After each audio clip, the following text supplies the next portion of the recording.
بخیل دنیا میں فقیروں کی سی زندگی بسر کرے گا اور آخرت میں امیروں کا حساب بھگتے گا۔ لمبی امیدیں باندھنے سے پرہیز کرو، کیونکہ وہ خدا کی عطا کردہ نعمتوں کی خوشی کو دور کرتی ہے اور تمہاری نظروں میں ان کو حقیر بنا دیتی ہے، اور تم ان کی شکر گزاری نہیں کرتے۔ مصیبت میں گھبرانا کمال درجے کی مصیبت ہے۔ اگر کسی کے ساتھ احسان کرے تو اس کو چھپا کے رکھ، اور جب تیرے ساتھ کوئی احسان کرے تو اس کو ظاہر ہونے دے۔ ہم سمجھتے ہیں کہ مالک ہمیں اوپر سے دیکھ رہا ہے، جبکہ وہ ہمیں اندر سے دیکھتا ہے۔ تیری بارگاہ میں اے خدا میری روز و شب ہے یہی دعا، تو رحیم ہے تو کریم ہے، مجھے مشکلوں سے نکال دے۔ کس قدر پر خیف ہے تیری محبت یا رب، نہ بے وفائی کا خدشہ نہ جدائی کا خوف۔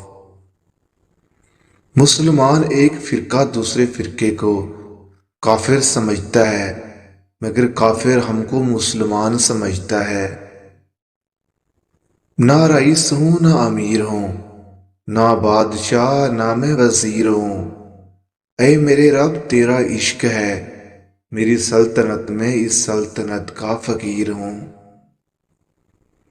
حضرت علی سے پوچھا گیا، جانور اور انسان میں کیا فرق ہے؟ آپ نے ارشاد فرمایا، جو اپنے لیے سوچے وہ جانور ہے، جو دوسروں کے لیے سوچے وہ انسان ہے۔ جب کوئی نہ سمجھ رہا ہو تب خاموش ہو جانا بہتر ہے، بحث باتوں کو بگاڑ دیتی ہے۔ جس زبان سے جھوٹ نکلنا بند ہو جائے اس زبان سے نکلی ہوئی ہر دعا قبول ہوتی ہے۔ جیت کی عادت اچھی ہوتی ہے، لیکن کچھ رشتوں میں ہارنا بہتر ہوتا ہے۔